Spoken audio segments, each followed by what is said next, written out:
And I'm just waiting for. All right. Oh, the suspense.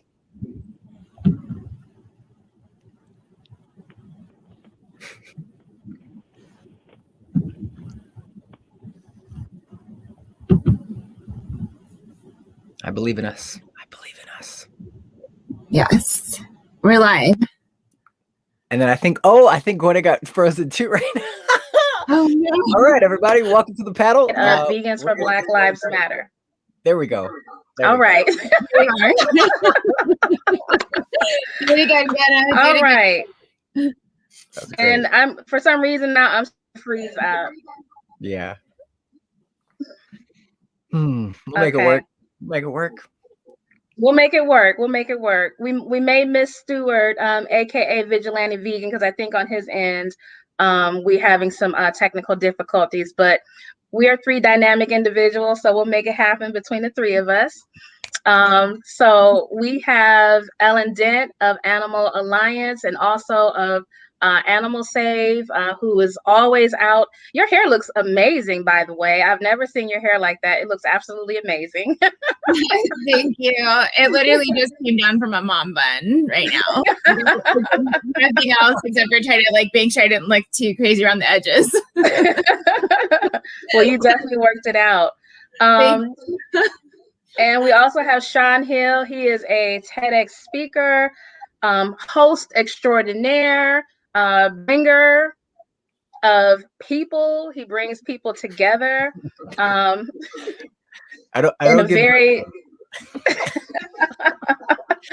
He brings people together in a very loving way and knows how to keep you make it where when things get a little heated, you know how to diffuse. You're a great. It's almost like a hostage negotiator. Like you're really good at kind of like soothing and keeping people calm. I swear, I never know how you're gonna introduce me, and it's fun every time. So yes, between poetry and negotiating of people's hearts and minds through poetry, for sure, I could see that now. I could see that. That works. I kind of do that actually. Wow. Yeah, I learned that from you watching you when you would host the events at All Lock, and we would have like the talent shows, and sometimes people would be shy, and then sometimes people would come on with angry poetry and things like that. Like you always, no matter how good or weird things were, you had the right thing to say every time to make people feel accepted and heard.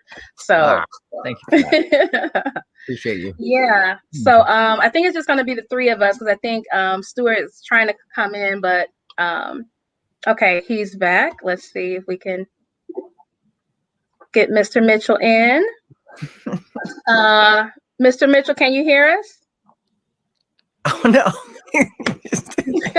He looks like he's in the middle of the movie Get Out right now. He's like, oh, I'm in this haunted place. Oh, that's not good. He's literally making a cameo right now. You know what, Stewart, if for some reason, if it's too difficult, because it seems like you're in your car, then we could try another time. Uh-oh. Oh, that's exciting. You know what? So this is also a part comedy panel as well, just to let y'all know. So just all right. Well, we're just gonna laugh at the calamity the whole show. Like it's just gonna be it's not one thing, it's another. Look, one thing I'm learning with this is you can't control everything. So instead of me just freaking out, I'm just gonna laugh it out, and we're just gonna let this be natural and organic. You know, this is a animal rights community, so hey, there's a dog in the background. It's all good. Nobody should be mad. This is Murphy's Law. That's right, and it's Mercury retrograde, which means technology seems to always have issues during this particular time in transit. But we have Stewart Mitchell, who is also known as Vigilante Vegan. I've followed his work for a long time. He is like, I'm going to say balls to the walls when it comes to like animal rights, human rights. and just takes his work very seriously. I noticed a video that he did very recently where he was with one of the co-founders of BLM, I think Brooklyn, who was also talking about animal rights, which I love when other social justice movements pay attention to veganism and they expand their circle of compassion and their capacity to get it all together. So I really, really love that. Stewart, can you hear us?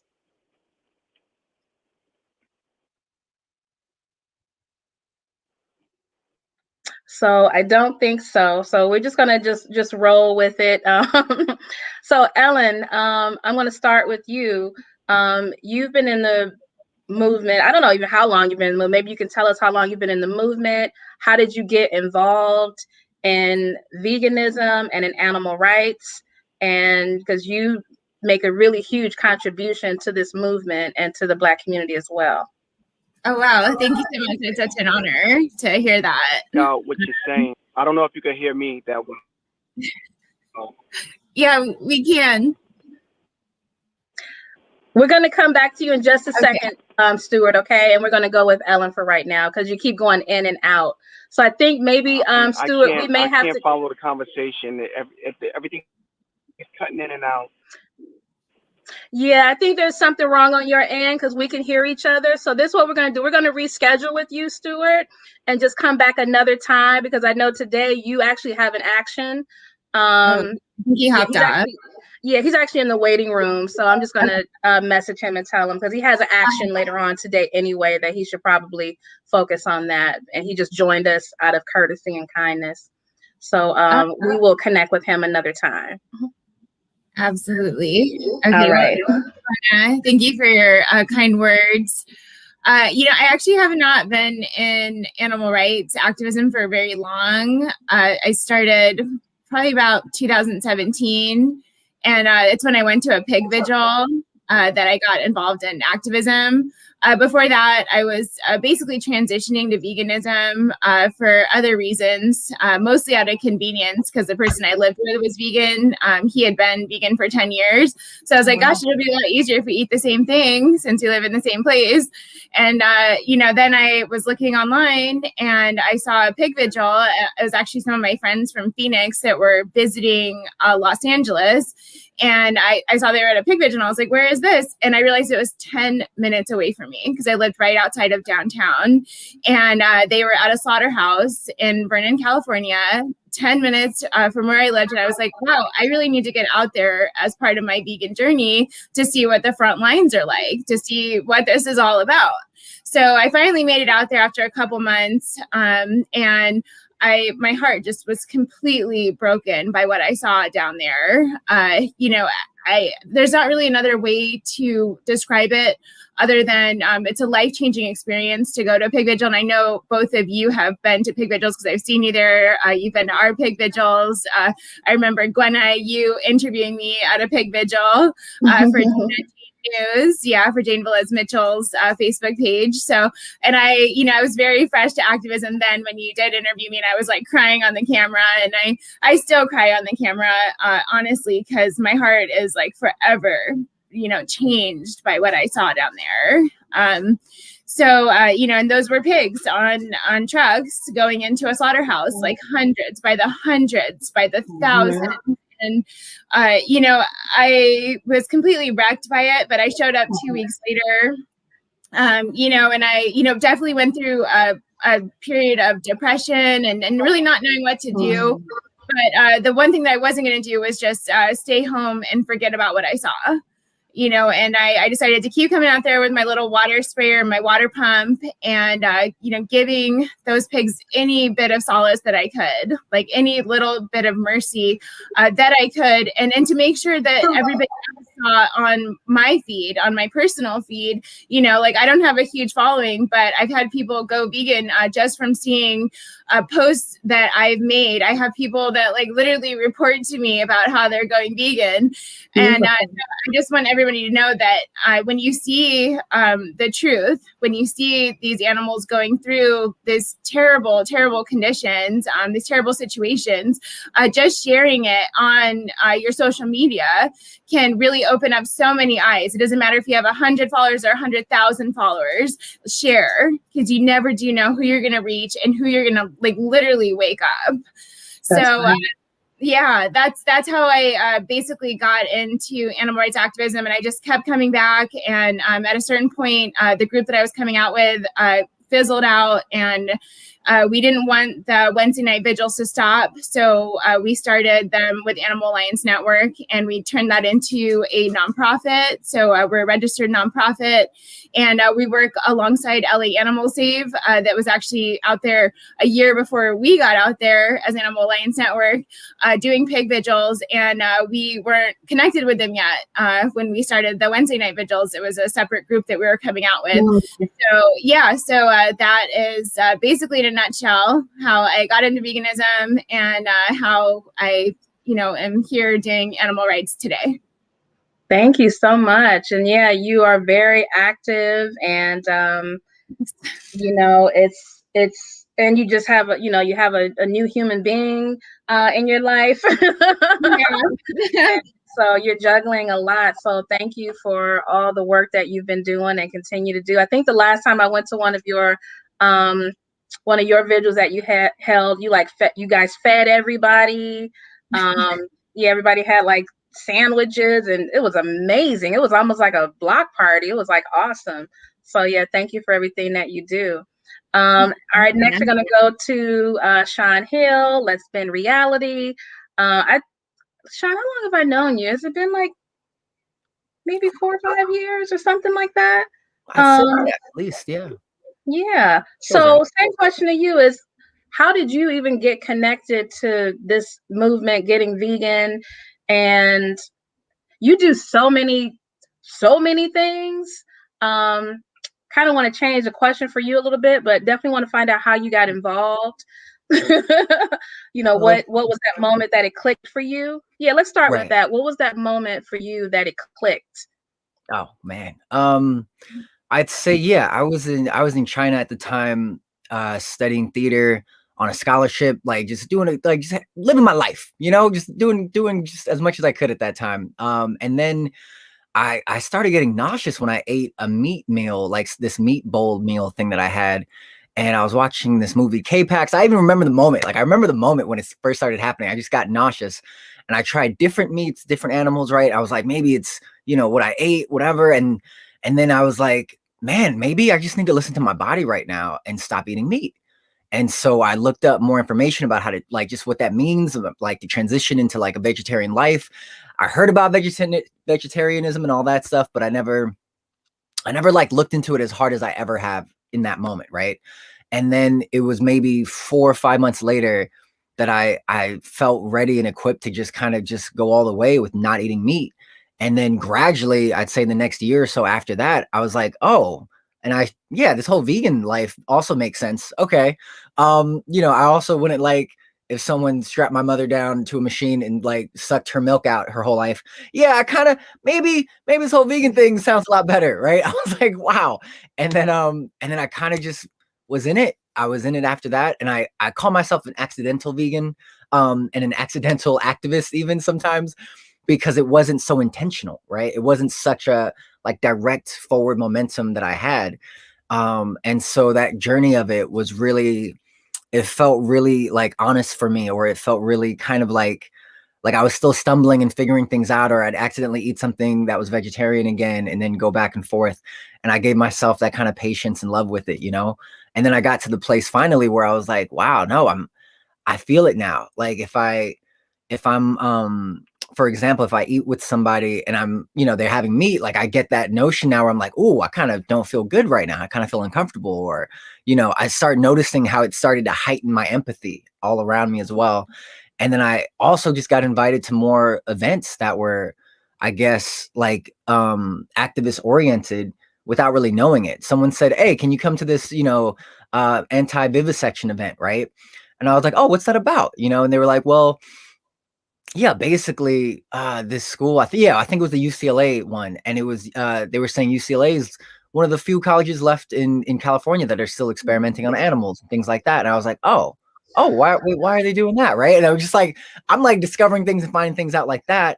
And, not realizing that there's this whole better world out here without animal experimentation, without needing to use animals to even kind of have this fashionable reason to be fashionable. Like all these things started clicking in my mind the more events I got invited to. So then I just kept going to more. I kept even writing poetry for certain events and things like that. The Jane Unchained team was beautiful, and they invited me to more events and more things like that. So yeah, like I call myself the accidental activist sometimes. That's basically how I got started. Beautiful. And you are someone that the local LA community seems to really be able to count on when someone to step in and, host an event, or, you put on your own events as well. Like I said, the one for Allah was, that was a really good time of bringing people together. And I look back at that now and I'm like, God, I would do anything to go there, later on, this evening. Because I think it was Sundays, right? Oh, no, it was every Monday. No, Monday Night it was Delight. on Mondays. Yeah. Yeah. I could order food. So Yeah. it's like almost a year in COVID. It's just like, oh, God, I missed that. I would, you got to bring that back when everything gets back it's definitely normalized. In the works. Yeah, for sure. What do you all do? And I always like to ask this question, and I've asked this of you before, Sean. What do you all do? Because you do a lot and wear a lot of different hats. How do you all manage keeping it balanced, providing yourself with joy? Because we are, we have fun sometimes in this by doing events and things like that. But really, the truth of the matter is, this is a horror movie. What we are trying to bring to light to people, that, we are trying to stop people from eating dead bodies. Sounds like a horror movie or some type of sci-fi movie, but it's actually our true reality. We're really trying to bring enlightenment to that. So what do you all do, especially with us being people of color? We're already dealing with other issues, seeing things in the news, seeing things in your social media feeds, sometimes getting triggered by certain things, and then dealing with this. It can be a lot emotionally. So what do you all do to make sure that you balance yourself with joy and also not burn out? Yeah. Ellen, you want to go next? Sure. I was going to try to listen to your answer. Honestly, I think I've been burned out for a while. Like I've been burned out for probably at least a couple of years, because I kind of jumped in feet first, not really knowing what I was doing, but just wanting to do something to help, stop the suffering of animals like all around the world. And the more documentaries I watched, the more forlorn I became. But I guess what brings me joy is, seeing my daughter, playing with her, hanging out with her, watching her cartoons and singing the songs on there. Another thing that's really brought me joy and hope during this whole movement is the Youth Climate Save, which was started by Genesis Butler, and her mom and I help with that. So just seeing all the youths from all around the world rise up and start chapters. I think there's like over 66 chapters right now. And it's just amazing to see them like really like harness their ability and harness their power to help, stop everything that's happening around us, like literally like saving our futures. So, they give me hope, and other than that, I mean, I watch like a little trashy TV or something, kind of like take the edge off sometimes into other people's lives. I know. But yeah, I mean, eat some good vegan food, watch the train wrecks on TV, and hang out with my daughter, and let the hope like lie in the youth. Yeah, that's beautiful. And I'm with you on the trashy TV. There's something satisfying of watching people put each other in check and go off on each other. I don't know. It's a nice escape. Yeah, I don't know. I get off on it every so often. So like, I need to watch some trashy TV once a week. I'm like, yes, tell her off. Yeah. Lavender Maybe because I don't get to really do it as freely as I want, so I get to live through others on reality shows. Exactly. So I get it. And I relate to, I like the honesty that you gave, and you really made me think about it. You said you've been burnt out for the past 2 years. I go in waves. And what I've also realized, like, burnout doesn't always mean you're burnt out because you're physically exhausted. There's an energetic burnout from just constantly processing things all the time. And I know I'm a very empathic person. So I have a tendency to absorb different types of energies. I'm learning how to process that and not take on other people's emotions and make it my responsibility. So that's one thing I've committed to this year, even though I'm not doing that great at it, as great as I'd like, but I'm doing better, which is not process other people's pain as my own, or feel the need to fix certain situations. But yeah, I went through a burnout in late November, early December. And so I'm learning to take my breaks for myself when I don't need them, when I don't think I need them. So instead of waiting till the burnout, because for me, once I hit a burnout, the crawl back up is hard. Like, it takes me a long time to come back in and be my full self. So I'm learning to every few weeks take a little break, take a little weekend, do something, shut everybody out, turn the phone off, just make time for myself. And okay, same thing for you, Sean. Like, what do you do to keep the joy in, considering all that's going on in our climate right now? Yeah, absolutely.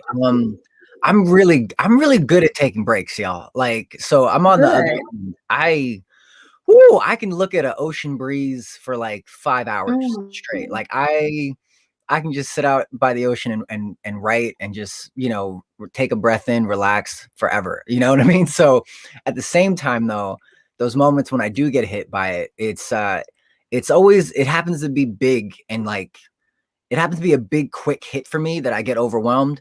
So for example, when more stories came out about Elijah McClain, right? The young guy that was assaulted by officers, and just that he was injected with like this chemical compound they just found out it was a highly unnecessary, like, large amount that they gave this young kid to calm him down. They injected him with something to calm him down when they were the ones aggravating him and making him so much more emotionally, like, confused and upset.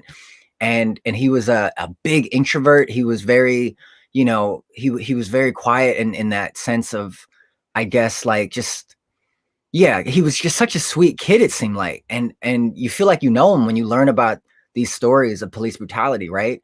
And I remember seeing the image of him on a hospital bed, and I just like punched my fridge. I was like in the kitchen watching it, and I just punched my fridge, and I was so, like, that's when it hits hard for me, that emotional overwhelm. And then I'm like, okay, I need to relax. I need to calm down.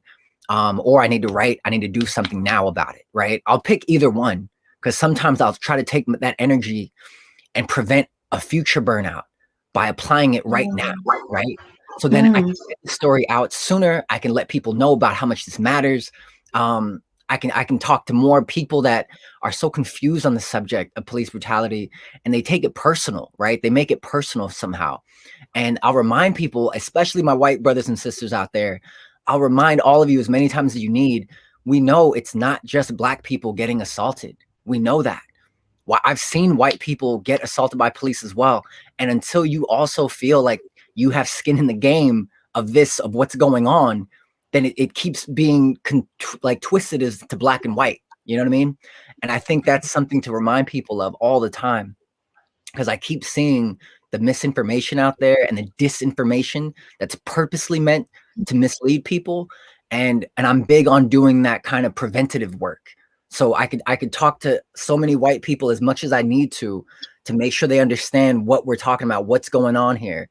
And then at the same time, I could be talking to that next white person that's gonna shoot somebody, that's gonna hurt somebody, that's gonna maybe call an Asian person, right? And call them a China virus like they've been doing, right? Things like that, where I try to think ahead, you know? And so then I won't be overwhelmed in the future because there'll be less stories like that. There'll be less victims in the future, right? And that's kind of been my approach so far, so good, of just taking it as it comes, transforming it as best as I can in that moment. Having Instagram live conversations even with people. And I love Ellen's stories, because there's times where I put stuff out there, I keep putting stuff out there, and then you'll hear stories back. People will say, oh, I didn't know about that story. You know, I didn't know that it also includes white people or things like that, it sounds insane at the time, but then you're like, no, I get it, because maybe they're using different news sources. Maybe they're not seeing everything I'm seeing, right?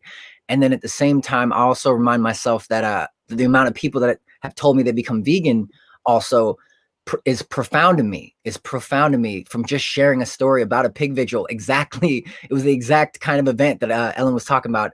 I shared about a pig vigil one time, and then it blew my mind that a friend of mine said she was driving by a truck carrying pigs, and she heard them squeal, and she remembered my post, and she really connected with what they're going through on that ride, you know. And I described the ride, I described the days they go without food or water and things like that. And she said, I stopped eating meat. No, she said, first I stopped eating pigs, and then she gradually got to not eating meat at all with her entire family, since she cooks for the family. So that was big to me, y'all. And wow. That fuels me again, right? That makes me feel like, okay, I can do more. I can do more. Yes. Yes. I love that. I love that. And, you know, you just kind of gave me a little bit, because I've gotten really burnt out from having conversations with my white allies. You won't believe, having the Vegans for Black Lives Matter group, the stuff that comes in my inbox from people is just sometimes just insane. And so it kind of gave me a bit of a burnout, where I'm just like, you know what? I'm not done. I'm done educating people or trying to convince people. I'm done. But at the same time, I know better. That's not my calling. Like, I'm not called to be done. So thanks for the reminder. Because of course. And I'll say this too, you can throw them at me, you know what I mean? Because certain people I know are burnt out, like you said, and can't handle this kind of dialogue back and forth. And at the same time, as a poet, as an artist, like, I love language, I love communication, y'all. I love the dialogue of it all, you know? So if you're focused on certain things in your activism, right, Gwenna, Ellen, right? And you're like, wait, I don't have time to explain 100 things to these people that keep asking me these questions. That's what people like me are for, right? There's another guy named Emmanuel Akko, I believe, and he started making those uncomfortable conversations with Black people thing, right? And so he's designated himself as that person to go to ask these kind of questions and talk that kind of dialogue. So I hope I want to relieve some of the pressure off of y'all by doing this work as well. You know what I mean? No, thank you. And I will. You have no idea. I'm definitely taking you up on that. I'm not kidding. 100%. 100%. So thank you so much. Yeah, and it's interesting. It's, you know, last year was the year that I gave myself permission to cry and to release and to feel, because usually I suppress it just for the sake of what I feel like is saving me. So I'm like, I don't want to deal with that. I don't want to feel that. So I'm going to distract myself with this and with that. But really, you're really not saving anything, because it all still stays in here. At some point it's going to release itself or manifest in some type of way, maybe not the way that you think, but it's going to definitely manifest itself. So last year I gave myself permission to have all the feels and not judge myself. And like you, I'd watch story after story, and I would take the time to cry, and it would put me in a depressed state. And then, you know, I go on social media and I see somebody saying something, and I get the trigger. And so all these different influxes of emotions. By the end of the year, I was worn out completely. So I'm kind of slowly building my tolerance back up, but I'm not all the way there yet. So conversations like these really help, because, you know, you both are very cheerful individuals, and very happy, and you know, you stay consistent with doing your work. So I really appreciate that. Yeah, Miriam says, I understand I'm highly emotional too. Sean and Ellen from John Holton, these are amazing stories. It's very heartening to know that there are people out there who listen when you speak and share your experiences. Yeah, and that has to be a beautiful feeling, because to know that your work isn't in vain. Because sometimes, you know, this isn't a job where you get, or not even a job, this isn't a movement where you're always thanked from the people, or you find out who you've affected. So when you do find that out, it can like just completely give you that jolt and that recharge to know that even if one person in the year says, I went vegan, you know, like your friend who did it and they cook for their whole family, like that's a whole generation right there. Now you got the kids eating vegan, you got the husband, they're, you know, the kids will probably make sure their children are vegan, and it'll probably be a generational thing. So you probably sparked an entire generation of vegans now just from that one act. So it's very, very beautiful. What do you see in the movement, identifying as, you know, BIPOC, people of color, Black, things in the movement that have evolved since you've been a part of it? And we can you know, I'll start. Give y'all a chance to think about it. I know when I have a tendency to be very rainbows, unicorns, and baby's breath with reality sometimes. I need that. It's the child in me. But when I first became vegan or was entering into this realm, I'm like, wow, this is a community of people. To me, like, because to love an animal is it's indescribable. It's a totally different type of love, because they're completely innocent all the time. You know, they may do a little mischievous stuff, but it's not like I'm so mad at you, you know, 3 weeks later you're holding like, you just don't stay mad at an animal, like, because they're innocent. So that love is always like really pure, like it stays really pure all the time.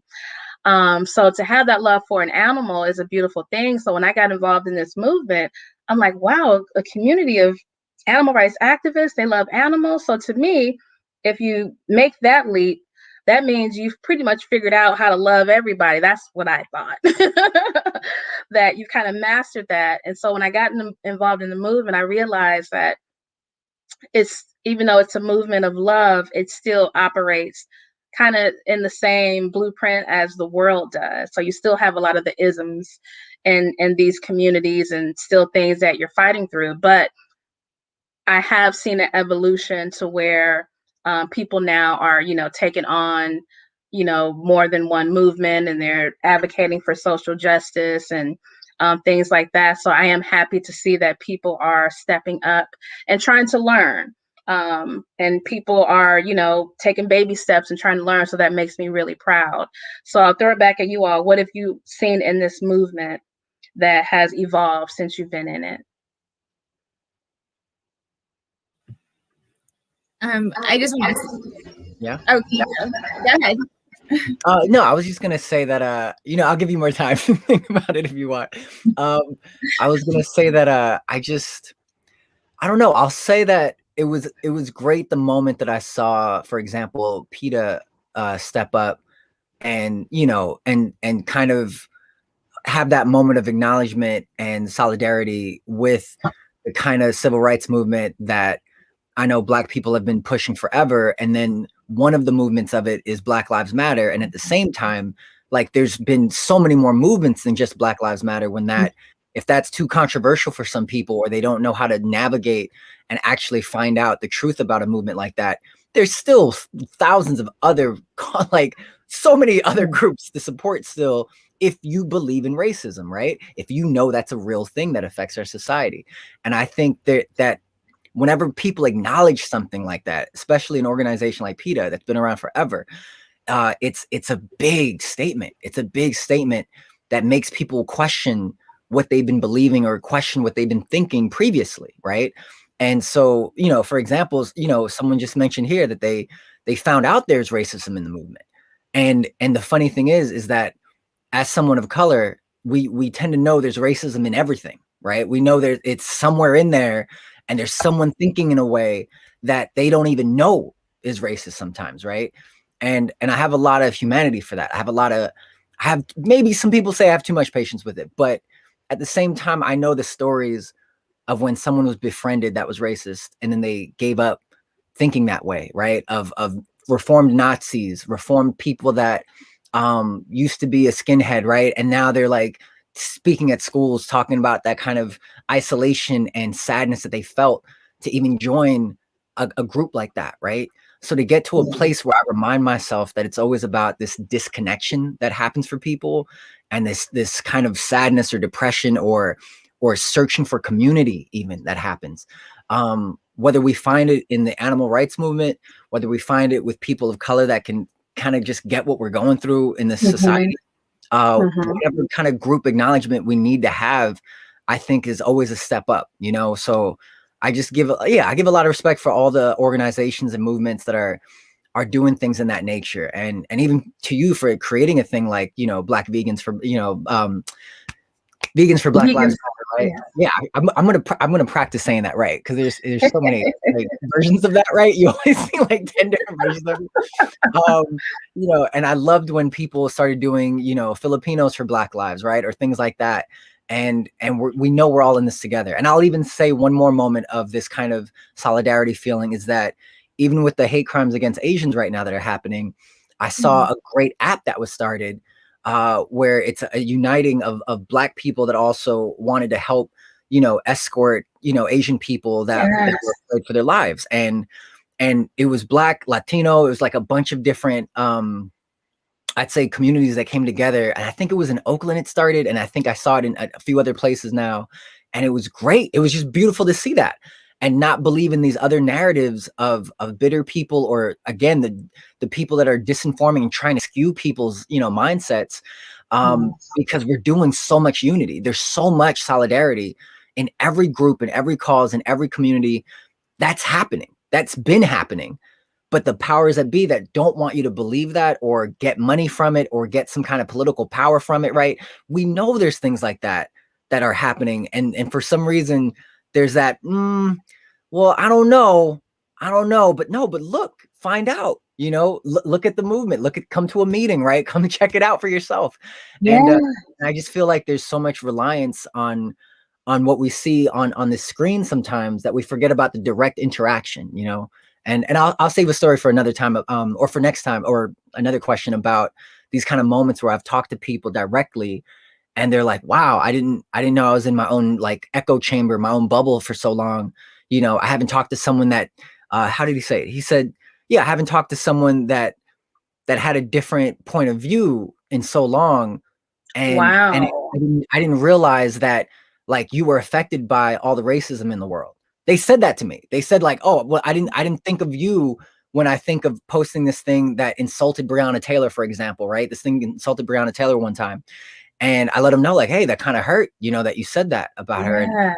And he was like, well, man, no, I didn't know, you know, because he just got into arguments on his social media about it, but he didn't have that real life feeling and person, you know, behind the screen to talk to and see like, yo, what you do matters. What you say matters. It hurts, you know, it hurts or it helps. You can either hurt or help people right now. And I'm always on the side of helping, you know? Yeah. That's right. I totally agree with that. And I love what you said about going to like a meeting. Like, you know, for me, when I do a vegan food aid program, and one of the ones we do is with Black Lives Matter. And I'm like, might as well join. So you have to go to like 3 meetings in order to become a member. And I won't lie, I didn't know what to expect. I didn't know if there was going to be a lot of like anger, a lot of like shock. Like I had no idea what to expect. The love and the unity. I don't know how other chapters run. I can't speak for them all, but the one here in Los Angeles, they rule with love and with compassion and with unity and respect for all. Now, Black lives are at the forefront, but they encompass everyone, every gender, every race, every type of ability. And I was just beautifully surprised with just how much love and compassion. So oftentimes I will run into people that will say, oh, they're a hate group. And it's just like, oh, is that what you saw when you went to a meeting? well, I've never been to a meeting. Well, of course you haven't, because if you did, you wouldn't say those type of things. Right. So it's really important that, because a lot of people live from their computers, which, hey, I'm not judging, it's safe that way right now. But a lot of people, like you said, have one point of view and only roll with people that agree with them. And they don't understand that some of the things that they say are really hurtful, to us at times. So that was a really, really good point. I'm going to throw that at you, Ellen. Anything that you've seen evolve in the movement since you've been involved? So much, and I really appreciate how it's become so much more intersectional, because that is really the future of animal rights, is realizing that human rights matter as well. And, just to, kind of rely on what you guys were saying, racism it's ignorance. I don't think there's another way to put it, and that's exactly what I got from both of what you were saying. And I already knew this. I endured a lot of racism growing up. I'm biracial, so I'm actually Black and white. And I never knew why people hated my parents so much for just being together, and I had to have that explained to me. And why they were tagging on our door and putting the N-word on our van and swastikas and everything, So, I have this perspective from being a child and learning about racism and just really hating it, really just hating that people hate each other, and, wishing that everybody could just love each other and learn about each other's cultures and learn, more in order to not be this way. And I think that, that's why it's so important what we're doing when we talk to people, when we open up this dialogue. And I really empathize with what Miriam Shiro is commenting about, wanting to leave the movement, wanting to get away from it, because of the level of racism that has come to the surface. And, I just see a bunch of people that just don't know what they're talking about.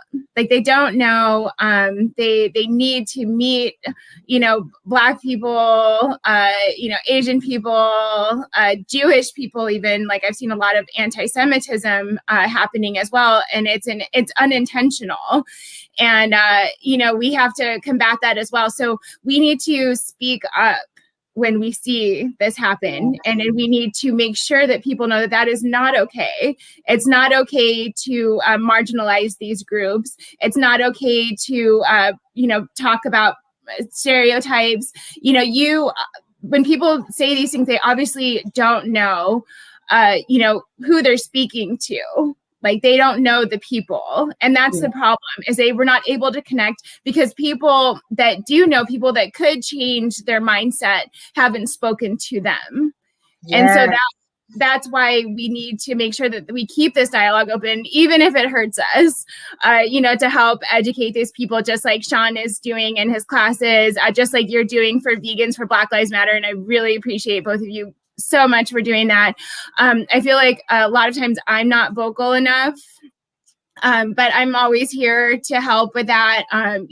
Growing up, I met people that had never even seen Black people before in their towns, and they asked to touch my hair, or, to ask more questions. And that's how people learn, so we can't be offended by that. We can't be turned off by that. We have to say, okay, yeah, sure, you want to touch my hair? Okay, I don't know about during COVID, but maybe do it from a distance or something. Or, if you want to ask questions to me, I've told my white friends, I'm go ahead, you can ask me questions. You can ask if it's hard to, comb my daughter's hair, and this is a safe space. I will tell you it's a bit harder to comb, ethnic hair. And, obviously my hair is straightened right now, but, I have, dealt with, quite a bit of questions about, my ethnic hair when it's not straightened. And, that it's okay. I'm here to say that it's okay to ask questions, because that's the only way that we're going to combat ignorance. And I hope that, people who see this, and other people of color, are willing to answer those questions, because that is literally the only way that we we can combat racism is by befriending these people, by meeting them with kindness and openness. Because when those doors shut, that's when racism gets out of control. So. And you know what? Can I just piggyback on that real quick? Oh God, I need to stop using that phrase too. But yeah, like just to add to that, because I know there still are a lot of Black people that don't have, the like Gwenna was saying, sometimes the communication factor isn't there, or the willingness to have that dialogue sometimes is so hard, or maybe people are still triggered right now. And so again, even that idea of showing them resources though, or leading them to some other discussion group or community group that talks about race, like something that does help out. Because I am seeing that, like what you were saying, Ellen, that kind of reaction of pushing away, it can create more hostility, but at the same time, it's not their responsibility at the same time. Because there are ways that I know white people have stepped up and started having that conversation, and as best they know how, to defend what people of color are going through right now. And it was great to see those moments, and it's especially being mixed race as well. I'm with you on that. I'm half Colombian, right?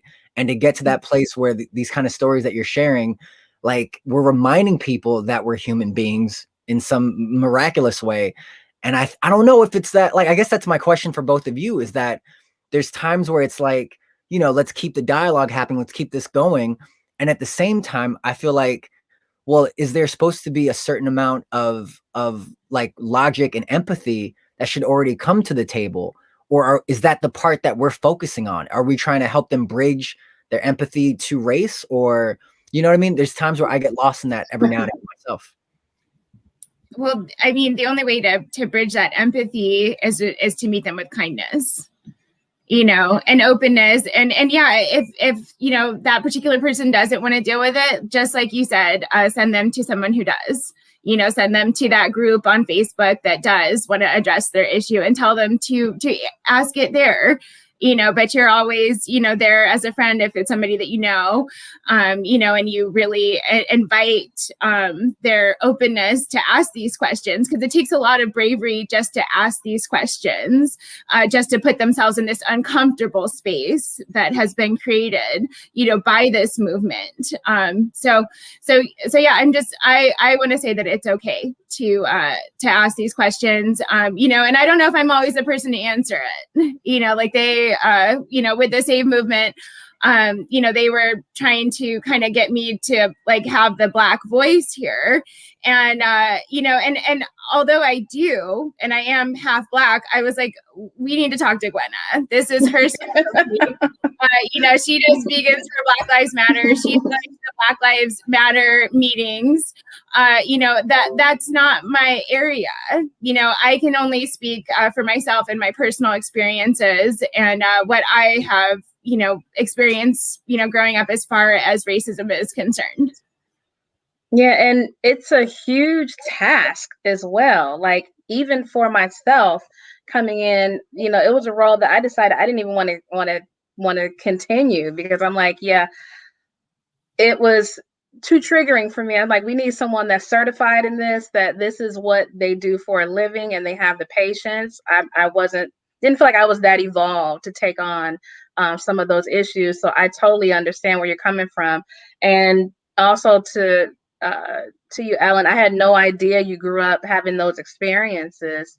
Never even crossed my mind that that's something. So you, my goodness, from your whole life, you've been dealing with this. So hats off to you, or I don't even know what to say, but that's a lot for a child to see growing up with swastikas and not understanding why two people can't love each other. Exactly. And I'm sure you've had, plenty of your own experiences as well. I've literally been in another country, in the countryside, where they'd never seen Black people before. It was in Lithuania. And I got hurt. And the person who was taking care of me, I still have a scar from it. I fell in some rocks playing, hide and go seek. And so there's blood like going everywhere. I fell on the only sharp rock. Of course, all the rest were round. That's my luck. And so she's trying to clean me up, and she wouldn't touch my skin. And I'm like, why is she like, barely like, touching touching me, and she thought that the dirt on my skin would rub off on her. Wow. Yeah. So, a lot of people, like, they make like these presumptions that being like lighter skin or lighter complected, and being like half black, like, people that are half black don't have, a similar narrative to other Black people that are darker complected. And, I'm here to say that that's not true. We have, people of like lighter complexion that are half black have experienced, racism in certain ways. And I don't know if it's more or less or what, but we definitely, have like a voice in this as well. And I know, John, you're half Black as well, so I know that you probably have like kind of experienced the divide as well. Absolutely, and I mean, there's still family members to this day that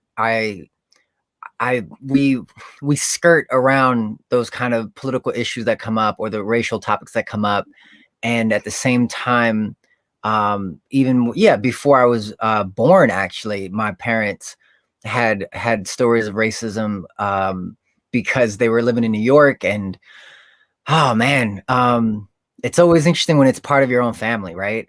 And the kind of discrimination that happened in my family. I'll tell you just a quick, successful story about it, because at the time my grandfather was hardworking Colombian man, immigrant, and just came over, worked as hard as he possibly could to bring his whole family over here. And this was like a family of like 7-8 kids, like a lot of family. And so doing that, and then he got robbed. I think it was, I forget the story completely, if it was at knife point or gun point or something, but he got robbed by a couple of Black guys in New York. And so he always had a little, a prejudice against Black people since then. My mom, fast forward years later, falls in love with the Black man. And at the same time, as my dad was so just set on the love that he felt with her and knew, that racism, thankfully, isn't the worst you can face in the realm of love.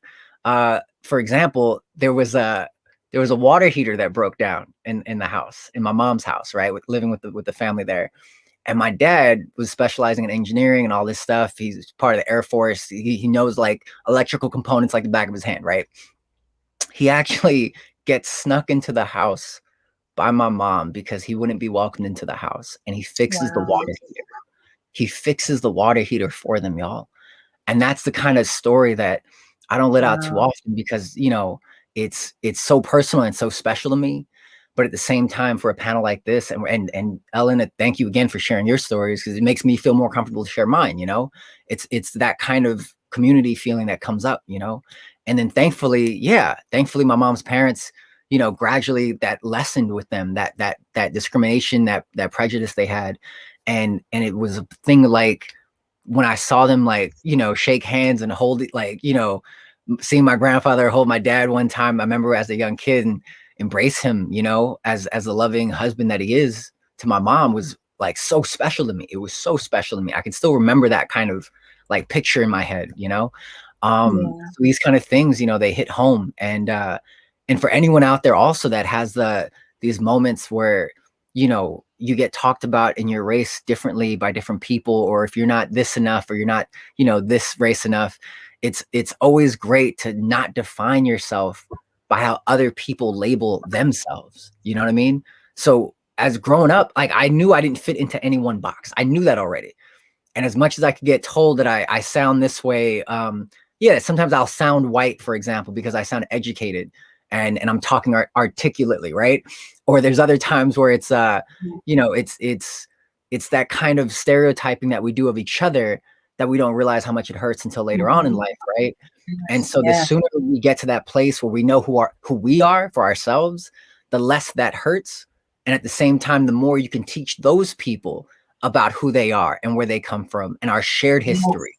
Because I go back, y'all, I go back to Pangea. You know what I mean? Like, that's how far I go back. Like, we all literally come from the same continent, the same world, one species, one race. So to get to that place, I've realized, and this is something I'm going to put into a poem next, y'all, because it hit me really beautifully, that all these racial labels were meant to help us understand each other and help us anchor to something real and that feels good in our roots, but not to divide or separate each other, which a lot of people have been using since the invention of race, right? So the people that knew like, oh, we could use race to separate people and take power this way and do this and make them, hate each other this way, they were ahead of the game on that kind of thinking. So to the level now where we know it can be used to unite people and embrace cultural differences, and we could be happy and celebrate each other when there's a Black History Month, when there's a Japanese Heritage Month, right? When there's Asian Heritage Filipino Pacific Islander Month or something like that. I was learning about, I just learned about that one. I'm like, I love it. I love learning about all the different ways that we show up in the world, and that's as a human collective, y'all. So I'm all about that world peace through inner peace. That's what I'm talking about. I hear that. And it's so interesting. You made me think of something. I remember being in this conversation that got heated, and it was talking about white women wearing braids, and people were like, appalled, like, oh, they shouldn't get to wear braids and blah, blah, blah. And I get it because it is trendy in one area and judgmental in another. But at the same time, if we keep those type of restrictions, we're not going to really evolve. And I'm like, look, we all love each other's beauty. How many of us, I know I went through a phase where I was constantly in the store buying hair that didn't belong to my my culture, slapping it on my head, and how we like each other. We admire each other's beauty. We know that the other one is beautiful, and we want, I want those lips. I want that hair. I want those cheekbones. I want those eyes. I want that figure. Like, we think that each other is beautiful. What do you think? And we got to close out because we're going a little bit over.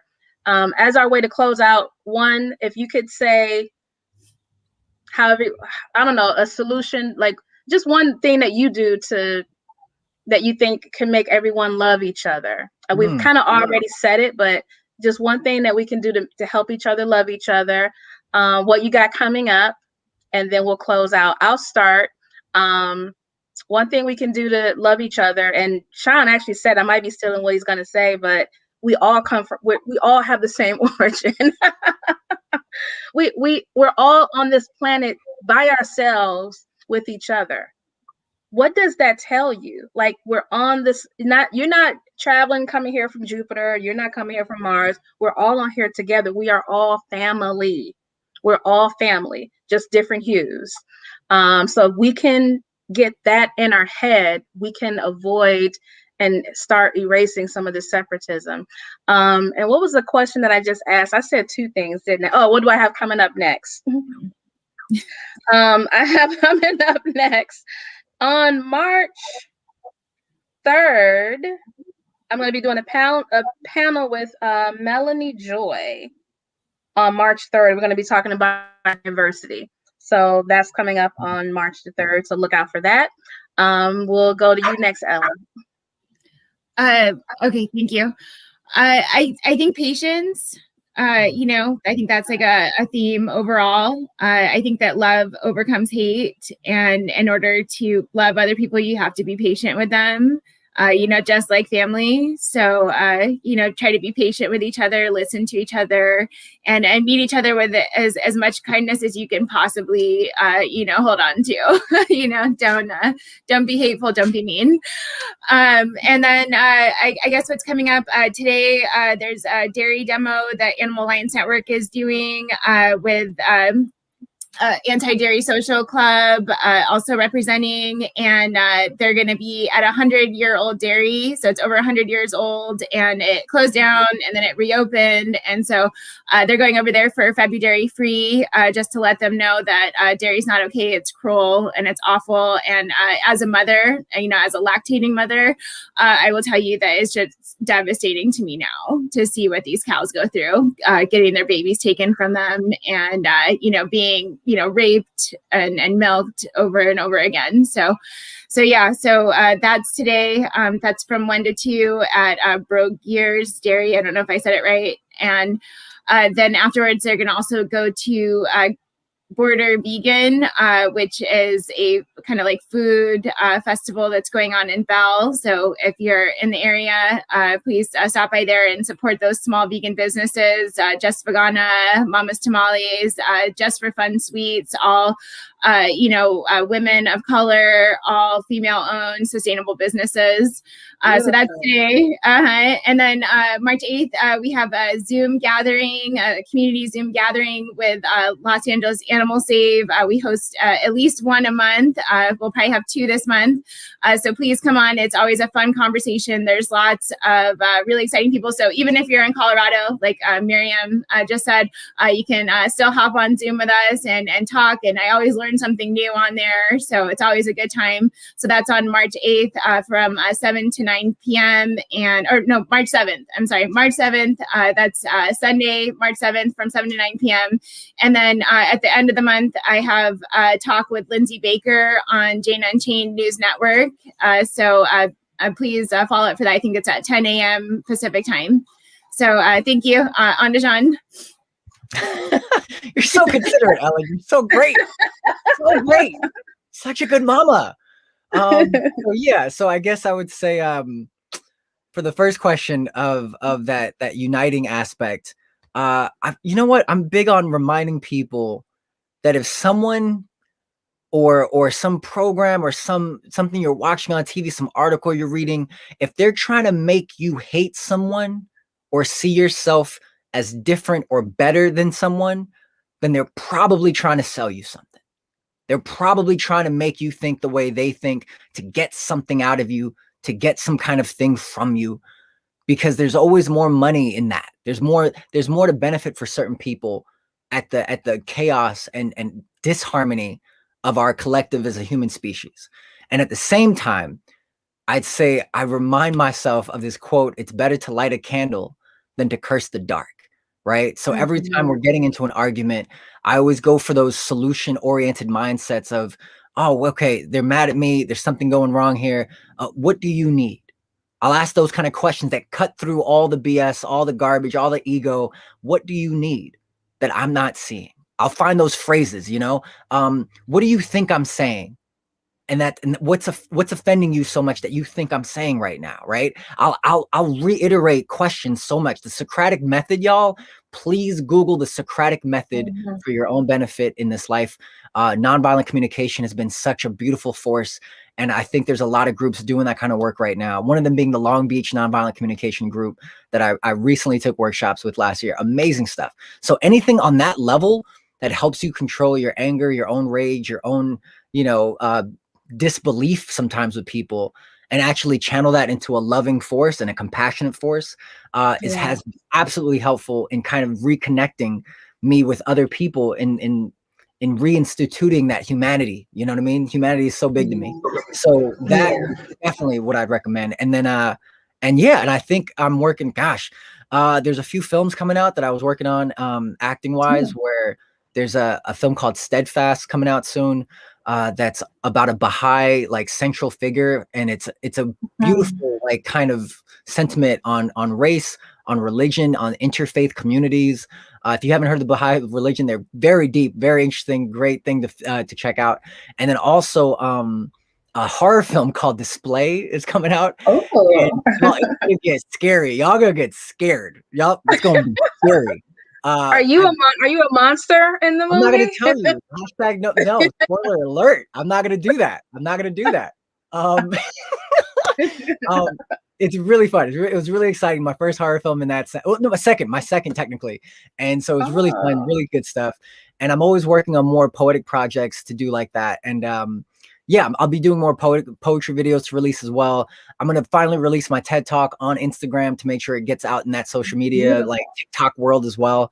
And then in April is when the final culmination should happen of the the theater production that we're working on right now with the kids at Cal State Northridge.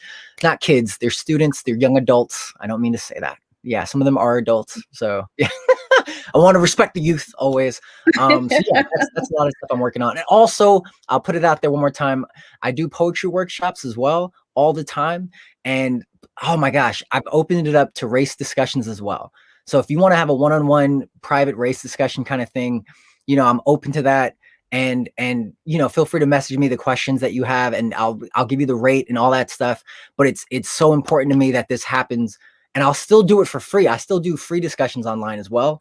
But when people want that one-on-one time and you know, do it that way, I try to make sure that I'm financially respecting myself as well as giving my time in the way I want to. That's right. As Honestly, you should be. I could talk to y'all all day. I could talk to people all day. I love people. I love people so much. So much. Yeah, and thank you again for this, Gwenna. Thank you again, Ellen, for hosting this. Like, y'all are great. And happy Black History Month to both of you. And feel free to say that, all white people, all people of all colors. You can say happy Black History Month to anyone, anywhere, anytime. Feel good when you say it. It's okay to celebrate. If someone else won the lotto, you'd be happy. You should be happy that they won the lotto. Let's be happy for each other, y'all. Come on now. Right. Happy. That's the thing. Like, let's be happy. That is it. Well, I just want to thank you both. This was I learned so much about you, Ellen. I learned more about you as well, Sean. This was so good. It was, you know, we missed out on a couple of folks that were supposed to be here, but it ended up being just, you know, things always work out the exact way that they're supposed to, because I don't think we could have gotten all this conversation with so many of us. So this was absolutely perfect. So thank you so much. This was a really, really good conversation. Thank you, Janelle. She rolled with us the whole time. Janelle. Yeah. Follow Youth Climate Save.